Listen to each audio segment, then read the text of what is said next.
तकवा से बढ़कर कोई करामत नहीं। सिर्फ दो लोग मुकद्दर वाले होते हैं, एक वो जिन्हें वफादार दोस्त मिलता है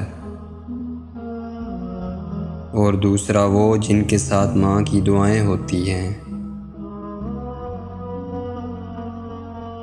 दोस्त को दौलत की निगाह से मत देखो,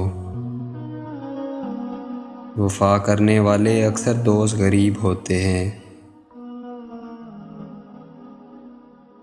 मीज़ान आमाल को खैरात के वज़न से भारी करो। पैसे का होना ही रिस्क नहीं है, नेक औलाद, अच्छा इखलाक और मुखलिस दोस्त भी रिस्क में शामिल हैं।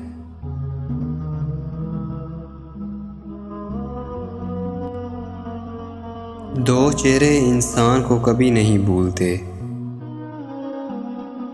एक मुश्किल में साथ देने वाला और दूसरा मुश्किल में साथ छोड़ने वाला।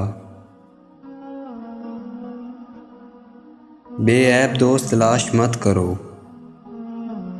वरना अकेले रह जाओगे।